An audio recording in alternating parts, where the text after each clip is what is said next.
Ya gara-gara kamu aku nggak direken sama jamaah. Lanjut apa ndak ini? Ya kalau minta lanjut perhatiin aku dong. Kamu malah merhatiin dia. Terus akhirnya kamu banding-bandingin aku sama dia. Greget no.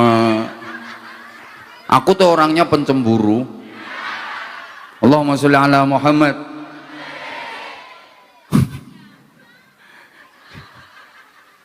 Greget no. Maaf banget. Selama masih ada orang tua lengkap, cucu kok diasuh sama kakek nenek, gak mungkin sukses hidupnya. Karena kakek nenek itu tidak didesain untuk mendidik cucu. Kakek nenek itu didesain untuk mendidik orang tuanya cucu. Kakek nenek ke cucu itu targetnya cuma telu. Sing penting putune anteng, seneng, meneng. Makanya nggak dididik, cuma dimong. Betul? Wong kok kalah karo ayam. Sak donya jagat wetan sampai jagat kulon, kutub utara sampai kutub selatan, nggak ada ayah petik sing tanggung jawab, itu nggak ada. Gelekno aku lek ana bapak petik tanggung jawab terhadap nasib istri dan anak-anaknya. Ndak ada. Ya wis lanangan petik ngono iki kok gelek babon, gelek doro, diuber-uber pepet-pepetno pager, gasak jebret modon gaber-gaber. Mari ngono nyengkreh minggat wis, gak peduli nasib istri dan anak-anaknya. Tapi lihat mama pitik tangguh, sukses mendidik anak-anaknya jadi hebat. Itu ngendok ya ikhlas. Ono tak ayam ngendok gak ikhlas? Anggrem ya khusyuk. Ndoke rolas netes kabeh gak stres. Nah iya, anak dididik sesuai dengan fitrah kepitian nasional. Diajari menghadapi tantangan kehidupan, dididik cari makan, begitu udah bisa mandiri, teladungi, pecoi, pendeli, sana pergi, kamu sudah bisa hidup sendiri. Gitu, gak ono sampai gerang dimongi, gak ono. Teladung, pendeli, pecoi, suruh pergi, dadinya hebat. Anaknya yang laki jadi jago, gagah. Anaknya yang betina jadi babon, hebat. Mama pitik sukses mendidik anak tanpa ngerepoti mbae. Makanya nggak ada kakek nenek pitik ngomong putu, itu nggak ada. Wong kok kalah karo pitik. Lah iya. Loh, iya kok. Allahumma sholli ala Muhammad. Udah, ini ada rumusan sederhana karena waktu kita terbatas. Tadi saya ini tadi waktu transit saya dikasih tahu sama pengurusnya, Abah nanti durasi waktu ceramahnya 25 menit saja. Saman ruwewelek nyumbang piro sih sampean? Gayamu katanya ngatur penceramah. Oke, ini rumusan sederhana. Saya nggak usah banyak dalil. Kalau anaknya agresif, biasanya jadi beringas, ganas, geragas, dan terlibat kriminalitas dan jadi pengganggu kamtipmas. Wes yontek kok. Nggak, kalimatnya niki angel, gak gampang. Makanya yo larang. Mikire sing suwe angel, saking angele kon baleni meneh wis gak iso aku. Yo kira-kira ngene lho, tak urut ya, rungokno. Kalau anak manusia berasal dari benih yang tidak bervarietas karena bapak dan ibunya tidak jelas, orang-orang yang tidak menjunjung tinggi moralitas, apalagi anak itu produk dari pergaulan bebas, saat mengandung ibunya tidak ikhlas, setelah lahir tidak diberi ASI secara tuntas, tidak dididik oleh ibu yang cerdas, tidak dimasukkan ke lembaga pendidikan yang pas dan berkualitas, apalagi dekat dengan narkoba dan miras karena orang tuanya mampu, anak hanya digelontor dengan fasilitas tanpa batas. Kalau nanti sudah memasuki usia pubertas, jika dilepas ke alam bebas, kalau anaknya pasif biasanya jadi pemalas, kalau anaknya agresif biasanya jadi beringas, geragas, terlibat kriminalitas dan jadi pengganggu kamtipmas. Yes. Iki asline tugasnya Kapolsek, iki asline angel iki ndan, angel mulane awet. Udah saya jelaskan singkat-singkat saja, okay? Ulangi terus engko setelen rekamane. Kalau anak manusia berasal dari benih yang tidak bervarietas, artinya bibitnya tidak unggul. Karena bapak dan ibunya tidak jelas, latar belakang keluarganya tidak jelas, pendidikannya tidak jelas, agamanya tidak jelas, imannya tidak jelas, akhlaknya tidak jelas. Orang-orang yang tidak menjunjung tinggi moralitas, apalagi anak itu produk dari pergaulan bebas. Contoh, anak hasil pemilu, perkawinan hamil dahulu, LKMD, lamaran kari meteng, lek cara nggonku Bojonegoro married by accident. Gak ngerti wong kene kok. Saat mengandung ibunya tidak ikhlas, ini termasuk faktor penyebab kenapa anak-anak sekarang moralitasnya rendah. Karena ibu zaman sekarang banyak yang ketika mengandung tidak ikhlas. Beda dengan ibu-ibu zaman dulu, mengandung itu ikhlas-ikhlas, sehingga anak zaman dulu moralitasnya kelas atas, akhlaknya bagus-bagus. Lek pinter-pinter arek saiki karo arek biyen, tapi dari segi moralitas, karakter, akhlak jauh lebih baik anak zaman dulu. Betul? Ibu zaman dulu itu kalau mengandung ikhlas-ikhlas. Dulu ada ibu-ibu yang punya anak udah 7, hamil lagi itu gembira, seneng. Begitu periksa ke dokter dibilangi, padahal anaknya udah 7 loh, ibu selamat ya, nggak sakit kok, positif hamil. Ngono ku mengsem kok. Nggih ta Pak Dokter. Nggih Bu, alhamdulillah. Kok masih bisa ya Pak Dokter ya? Tak pikir udah nggak bisa. Seneng, alhamdulillah. Pulangnya cerita sama suaminya bangga. Ayahe, kabar gembira. Apa sih? Kabar gembira. Apa kok? Aku meteng maneh. Sing lanang saweneng. Iya ta? Saweneng terus didudul bokonge. Bojoku pinter. Ngono. Saweneng. Dadi ibuke bahagia, bapake bahagia. Terus dipesen hati-hati, Dek. Nyawa loro lho ya. Nyawa sampean, nyawane bayi.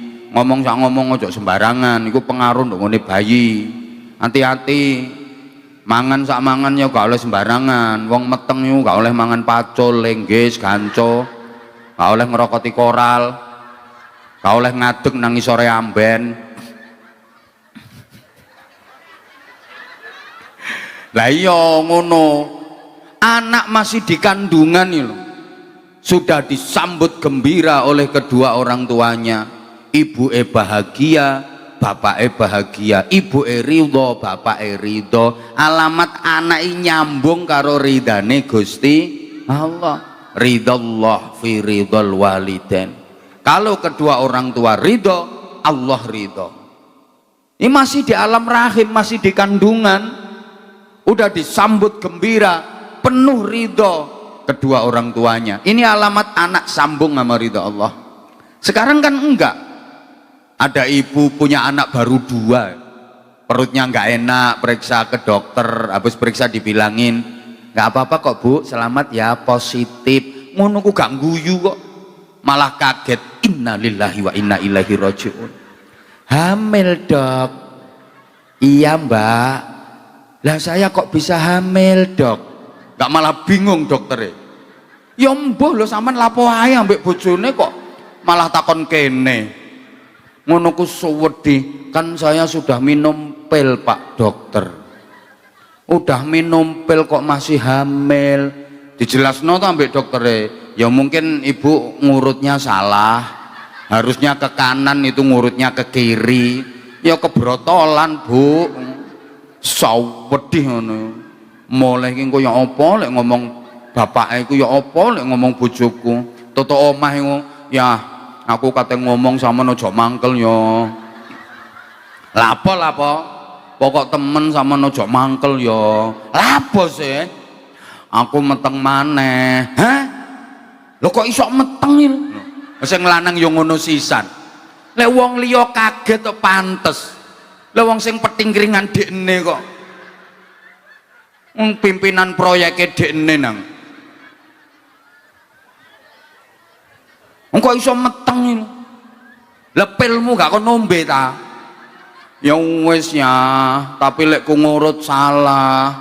Sakjane nengen tak urut ngiwa. Niteni ngono gak iso. Goblok kon niku. Iku lak ana panahe sih, gak melek matamu.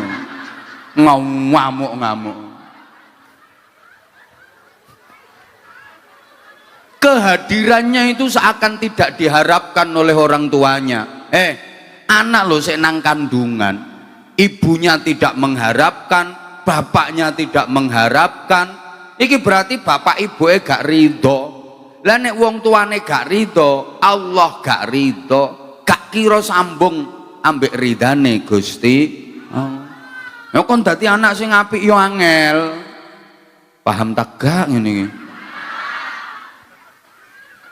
Loh maaf ya, sekarang kedekatan orang tua ke anak itu jauh sama orang tua zaman dulu. Ibu zaman dulu itu punya anak masih bayi, nggak pernah lepas dari tubuhnya. Turu yo dikeloni, masak karo gendong anak, nyuci karo gendong anak, nyapu ya anak digendong. Ibu zaman dulu kemana-mana selalu didekap di dadanya, didekatkan dengan jantung dan hatinya, sehingga menyatu jiwa dan karakter antara ibu dengan anaknya. Ibu biyen sayangnya masya Allah, apalagi anaknya sakit didekap erat. Anak mama sakit, anak ganteng, ambek dipok-pok bokongnya. Anak ganteng, padahal anak wireng korengen. Anak ganteng. Lah ini jangan dianggap remeh loh, Bu. Anak didekap erat di dada, didekatkan dengan jantung dan hati supaya menyatu, nyambung karakter dan jiwa ibu ke anaknya. Ibu zaman sekarang kan males ngono. Anak sek bayi, sorong kayak geledekan. Ambek kuk.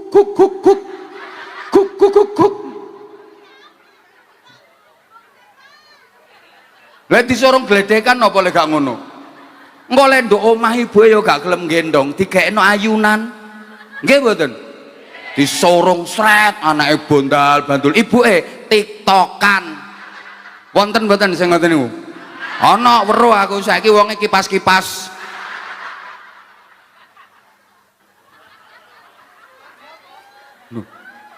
Sehingga jangan salahkan anak kalau jauh karakter dari ibunya. Wong ibuke males gendong, lapo sih gak gelem nempelkan ke dada. Iki penting. Mbah. Males aku asline ngene iki. Wong ibu-ibu saiki iki luwih penting HP-ne timbang anake kok. Saman gak roh ana kejadian anak dolen ndok kolam renang, kelelep sampai mati lho ibune gak roh gara-gara TikTokan. Betul-betul apa kelakuanmu yang ngono iku nang anak kok. Jembek aku saiki kok. Wes, maaf saya ngomongnya kayak gini, saya siap dengan resiko misalnya nggak diundang lagi ke sini nggak apa-apa. Saya mau cari lembaga yang lain. Ya Allah. Maaf. Kemudian Yaya setelah lahir tidak diberi ASI secara tuntas. Ini juga yang membedakan karakter anak sekarang sama anak dulu. Anak sekarang akhlaknya bagus-bagus karena ibu zaman dulu kalau memberi ASI ke anaknya itu tuntas. Yaitu namanya ASI eksklusif, itu yang dipraktekkan ibu-ibu zaman dulu. Dan itu sudah ditunjukkan oleh Al-Quran bahwa menyusui anak itu 2 tahun sempurna, haulaini kamilaini, masih dikasih kamilaini. Saking pentingnya, ibu tolong perhatikan, yang sebelah sini kan nggak punya, yang sini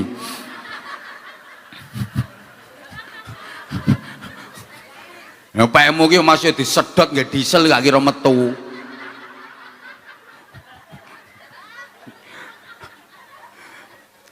Ini redaksinya Al-Quran itu haulaini 2 tahun, masih ditambahi kamilaini, sempurna loh ya 2 tahun itu. Ibu zaman dulu ngasih ASI ke anak itu 2 tahun sempurna. Kalaupun dikasih susu pabrikan itu sifatnya membantu, formula-formula itu kan sifatnya membantu, tapi yang paling utama adalah ASI 2 tahun sempurna. Makanya anak-anak dulu itu akhlaknya bagus-bagus. Ibu dulu kalau ngasih ASI ke anak 2 tahun, bahkan kadang lebih. Anak dulu itu udah kelas 4, kelas 5 SD masih mentil. Loh, ini yang di panggung ini malah sampai sekarang ini masih.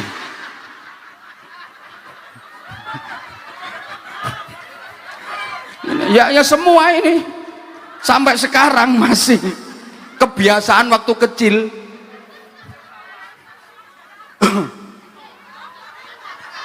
Siapa ngomong sing ceramah ya wes sakarepmu.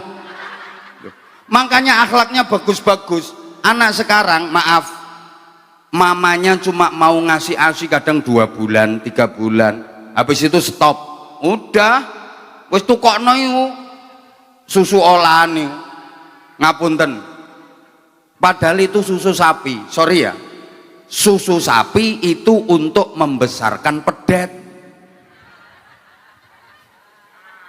susu wedhus untuk membesarkan cempe, susu kebo untuk membesarkan gudel. Ayo nyaut, kapan gak nyaut tak tinggal mulai. Susu sapi untuk membesarkan pet, susu wedhus untuk membesarkan susu gudel susu gudel keliru, baleni iki lho nggupu ya. Susu sapi untuk membesarkan pet, susu wedhus untuk membesarkan susu kebo untuk membesarkan susu ibu untuk membesarkan bapak bayi. Astagfirullahaladzim.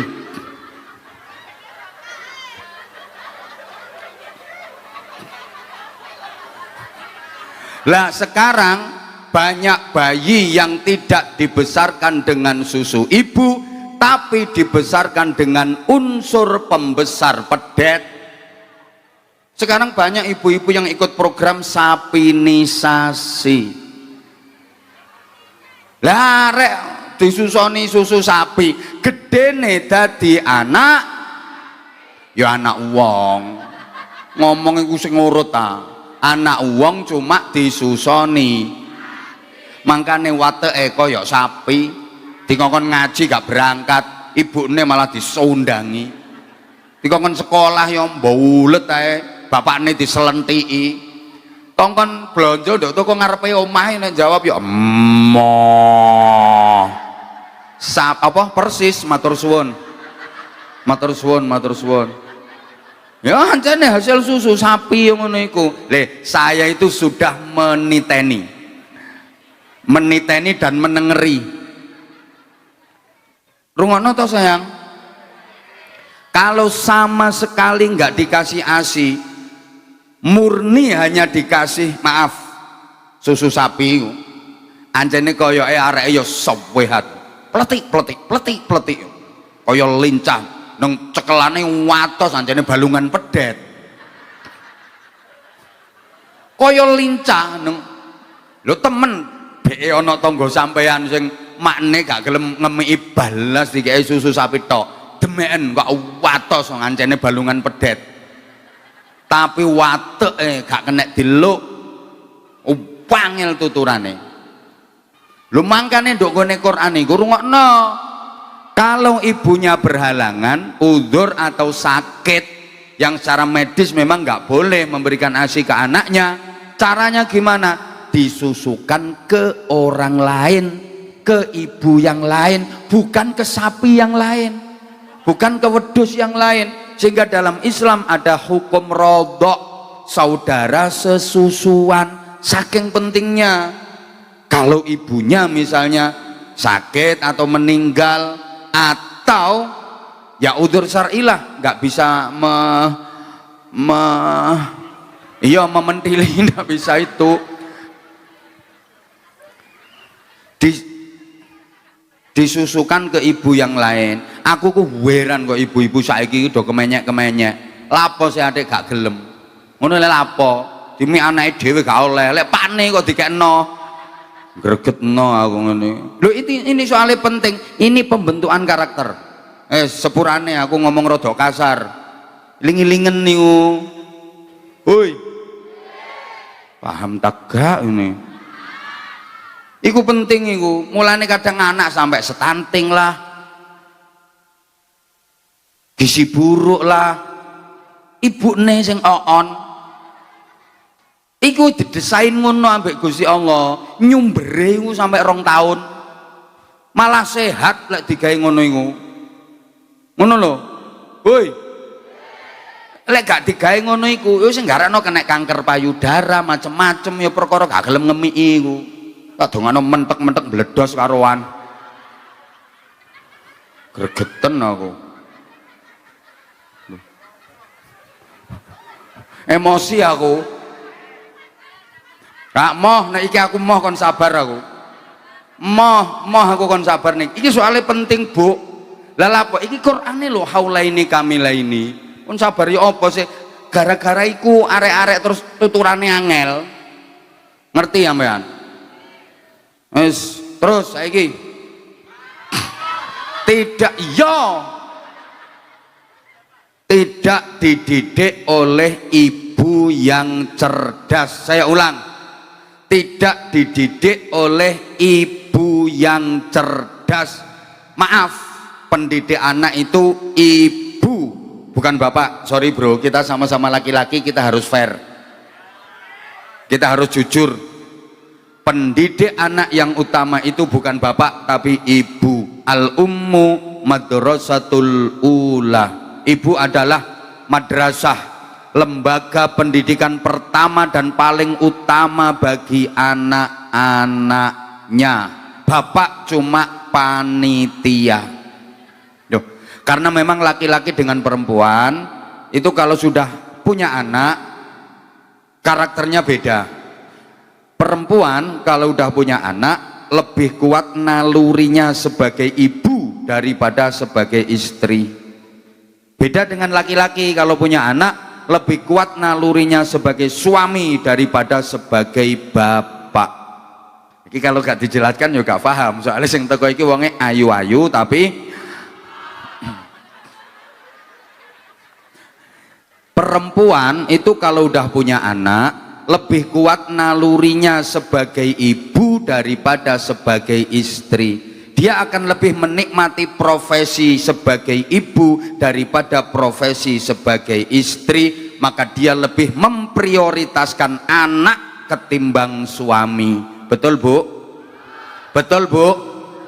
Wong wedok iki lek duwe anak cilik penting anake timbang bapake. Makanya bapak harus paham ini Pak, kalau istrimu lagi asyik dengan anak kecilnya, jangan coba-coba ganggu. Dia sedang menikmati profesinya sebagai ibu. Mbok ganggu, sawat coek ambean. Temenan. Nggih Bu nggih? Loh, beda karo wong lanang. Kalau punya anak itu lebih kuat nalurinya sebagai suami daripada sebagai bapak. Mangkane gak patek ngopeni anak, mbok anake kepet itu dijarno wong lanang. Malah ngriwuki makne. Wong lanang ngono ku gayahe, makanya aku mulai dulu nggak pernah tertarik sama laki-laki.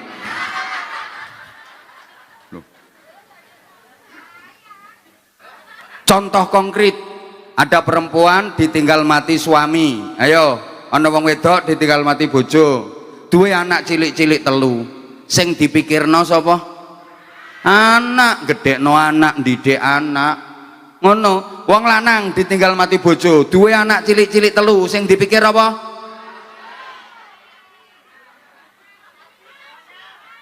Gak ngurusi anake dhewe, malah mikir anake tangga. Ngono iku wong lanang.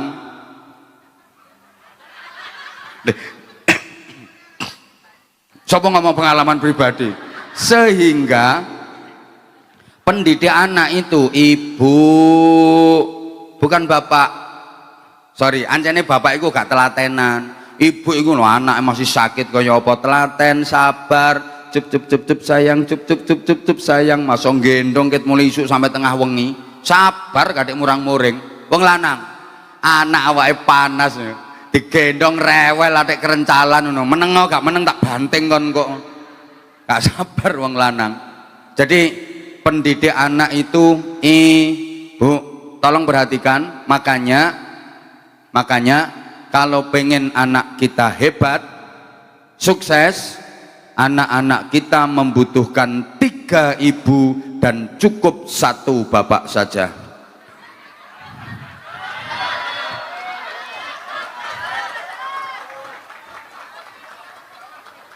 Pendidik anak yang paling utama itu ibu, bukan bapak.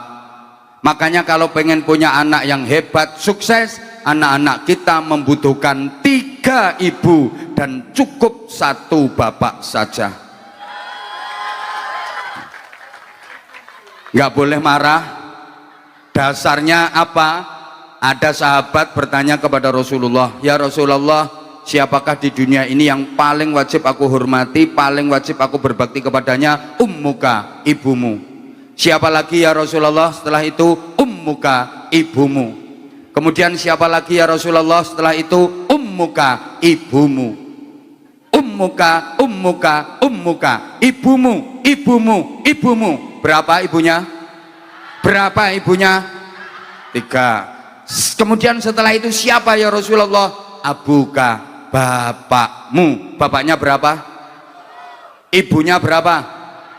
Bapaknya berapa? Jadi kalau bapaknya 1, ibunya sama nih, so matematika tagak. Ummuka, ibumu. Berapa?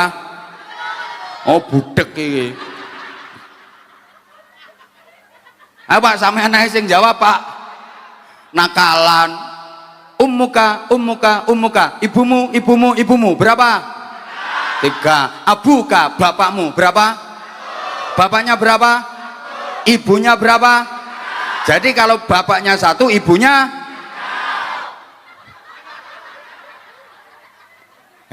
sampeyan katik gak nerima, berarti sampean gak nerima hadis sahih hadise. Ayo ngacung sing gak nerima, sembarangan ae. Tenang Bu, aku lak ngomong 3 ibu bukan 3 istri. On 3 ibu. Maksudnya 3 ibu itu siapa saja? Ibu kandung, ibu susu, ibu guru.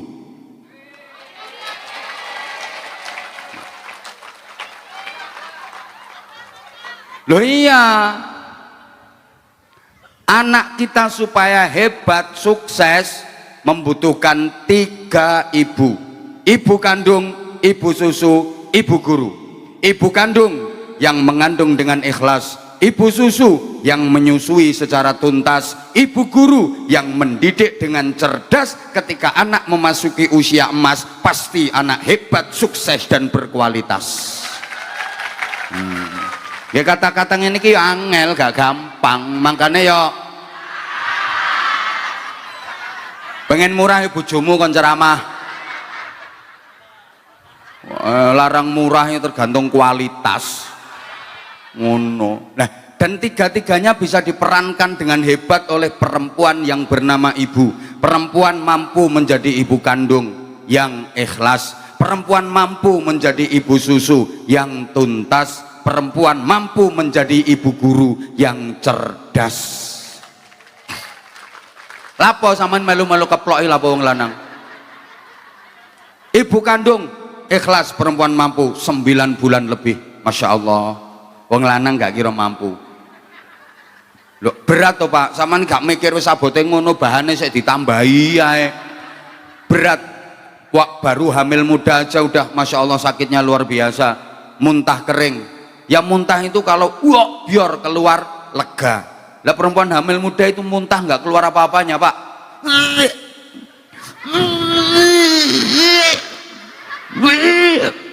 Sakit luar biasa. Tapi karena itu anak buah kasih sayang dengan suaminya, sesakit apapun dia sabar. Bahkan muntah itu suaranya dikencengin, dikerasin biar tetangga denger. Lapo dek kok muntah-muntah? Aku meteng.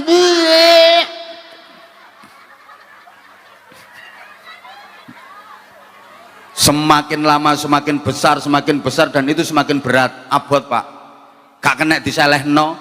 Ya coba kena diselehno enak. Repot masak selehno dhisik, engko mari masak centelno meneh. Ndak kena. Lek gak percaya coba latihano meteng-metengan. Helm talekno wetengmu kuat pirang dino, ojo dicopot. Ibu susu perempuan mampu luar biasa, 2 tahun pahalanya besar Bu, pahalanya besar. Di samping itu menyehatkan, rasanya itu ya keri-keri apa ngono modele, dan itu pahalanya besar. Bikulli masyatin mi'atu hasanatin, sekali dihisap ibu dapat pahala 100. Serut 100 ganjaran. Serut 200. Serut 500. Serut 700. Makanya lek tepak ngemi sangua kalkulator. Terus serut cetek, serut tek tek. Lek mari totalen oleh piro. Loh, sak sedotane 100, 10 sedotan oleh ganjaran 1000 Mbak. Lagi lek anak sampai kuliah gak disape, gak tambah wakeh ganjarane.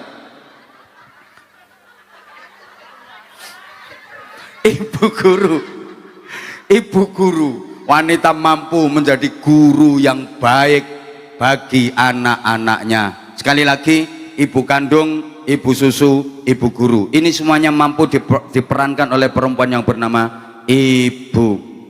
Rasulullah ibunya juga 3, semuanya manusia dan ibunya terpisah. Rasulullah ibunya 3, Rasulullah punya 3 ibu, semua manusia. Saya ulang, Rasulullah punya 3 ibu terpisah dan semuanya manusia. Ada ibu kandung, ada ibu susu, ada ibu guru. Ibu kandungnya Sayyidah Aminah, ibu susunya Halimatus Sa'diyah, ibu gurunya Ummu Aiman, nama aslinya Barokah. Nah, anak-anak sekarang ibunya 3 juga terpisah, tapi yang 2 bukan manusia. Ibu kandungnya Siti, ibu susunya sapi, ibu gurunya wifi. Nggih kata-kata ngene iki angel, gak gampang. Makane yo rupa nggawa rega. Ngono. Angel iki masih yo kepala lembaga guru-guru sing ndek kene gak kira iso nerangno model kaya ngene iki, gak kira. Lah nek trimo ini hadis artine ngene, tapi dengan kalimat yang indah mudah difaham, susah. Angel. Ya murah ya munggah gentenono. Mikire sing angel kok. Ning kene ilmu iku larang. Lah ya opo sih iki? Jame lho wis 4:30. Aku mau dipesen cuma 20 menit. Embuh jarene. Ya sik rungokno. Ya Allah ya. Kemudian rungokno to sayang. Tidak dimasukkan ke lembaga pendidikan yang pas dan berkualitas. Orang tua sekarang itu menggaya. Kalau memilihkan lembaga pendidikan buat anak-anaknya itu yang penting bonafit, yang penting keren, katanya unggulan, standar internasional, tapi maaf, kurang memperhatikan nilai iman, takwa dan akhlakul karim.